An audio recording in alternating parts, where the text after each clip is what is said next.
everybody. Welcome to Real Ballroom Talk.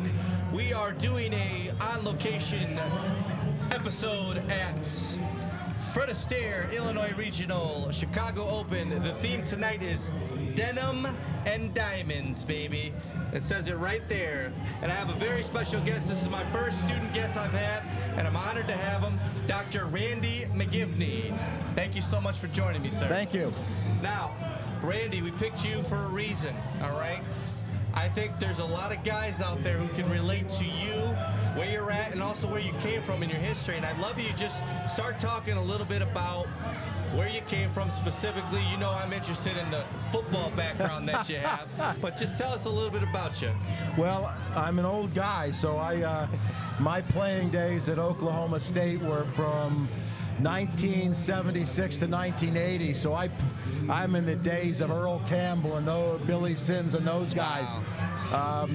Went to medical school, and then the military paid for my medical school, and while there I became a pathologist and worked on some pretty interesting stuff. I got to do the Challenger accident and toured the world on the Army's budget, doing cases all over the planet.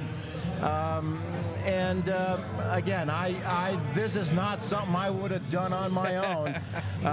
In a gym, playing ball, running into a wall, cutting up dead people. I can do that. You can do that, and you did all that. I did do that.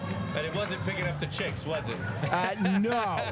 No. I'm as an offensive lineman. They went for the quarterbacks and the wide receivers.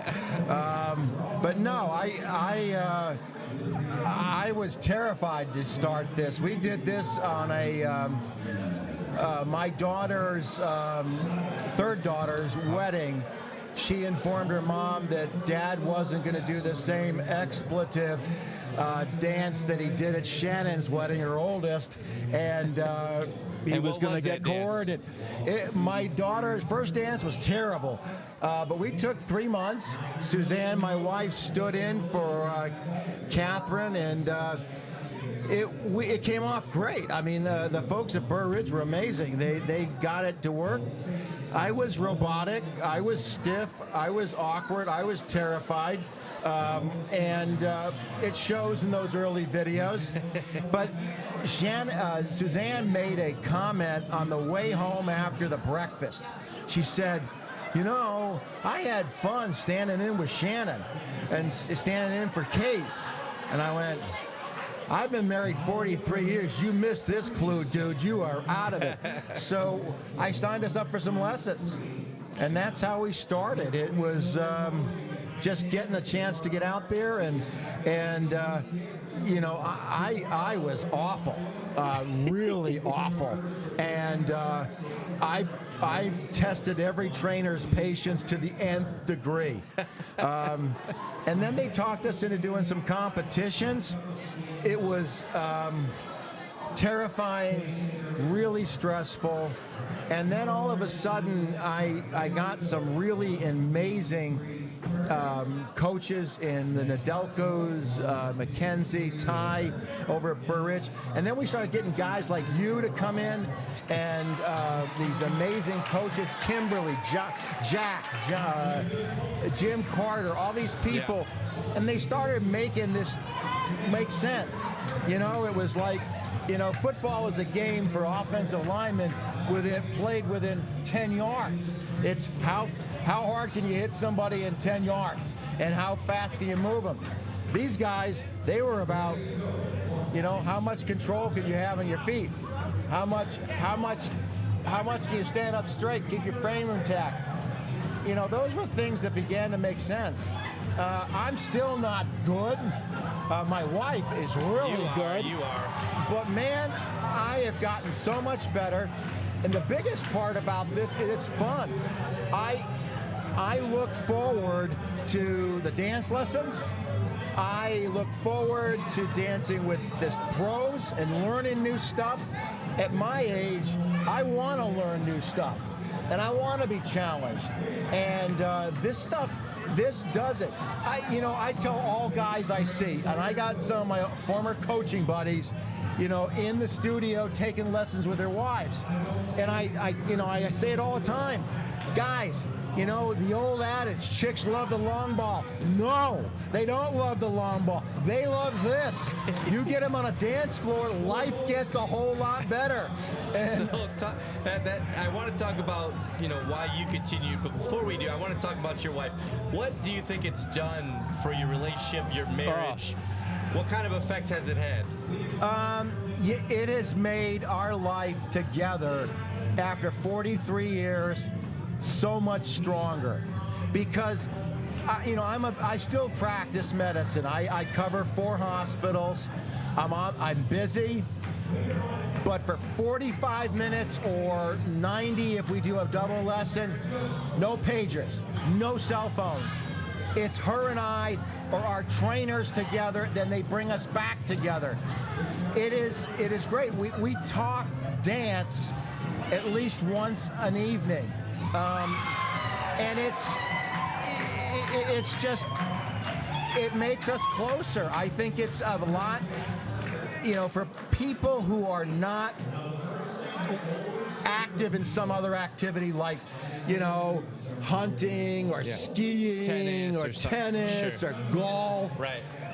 This is perfect. And the other thing that helped us, in Suzanne and I, is not just the people in our studio, but when we come to a comp like this, we have friends at every studio. I know you. Yeah. I know all these people. Irina, who, she doesn't know me from Adam, coming up and talking about how much better I am. All these friends. We go out to dinner with the Zegas and the Jensens and the Honeycuts. We have met so many people, and without being, too down on it, because I don't want young people not to do this. In my generation, it's hard to find people, similar experiences, similar age group, similar views on life, that we can share that with.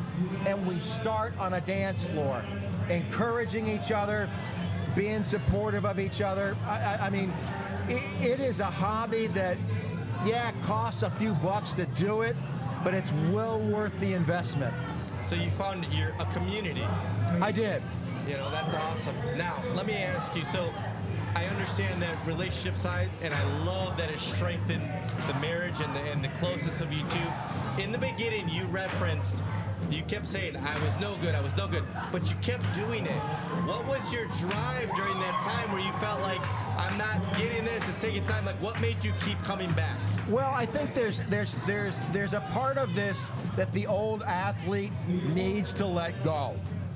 The initial drive was, man, I suck at this, and I'm not going to let myself suck in front of a bunch of people. Yeah.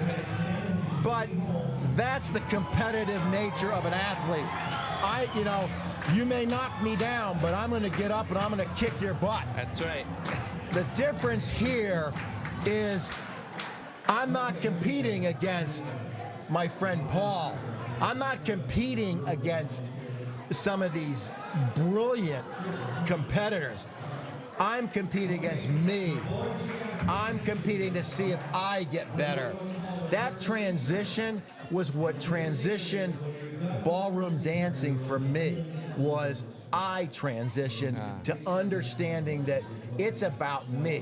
When you choreographed our swing, yep, and I looked at it with our trainer, I went, holy wow, I can't do this. Hit the button. Boop. I cannot do this. This is, these spins and turns and dips and blah, blah, blah.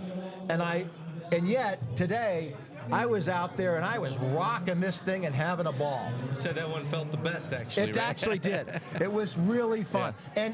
And I think what makes it fun is seeing myself learn enough to do that and do the correct timing. These judges, they don't, they're not here to critique me and make me feel bad. They're here to help me be better at this hobby, which, what more can you ask for? I love that approach. I think it's absolutely correct. From the student level all the way to the pro level, you can't control your results. I always said that as a pro. You can only control what you do and your own progress. And I think the only way to measure if you're getting better is by looking at where you came from and where you are during your journey and where you are now. And as long as you're making that improvement, as long as, like, you know what, I stood up a little bit more there. You know what? I extended my arm there. That was my goal. I'm getting better. That was good for my motivation. I think if you're right, if you start thinking on the pride I got to do it or the results are even worse, I think that's why a lot of careers are short-lived. Right.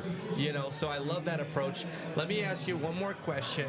What would you say to people who have thought about trying ballroom dancing, but you know what, they just haven't really stepped into the ballroom yet? They need a good reason. They're on edge. What would you say to maybe convince them or be like, what would your advice be to them?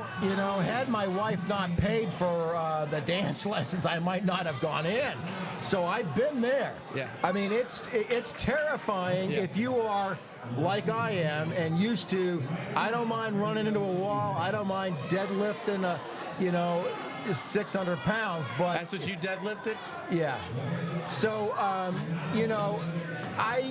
I don't mind that.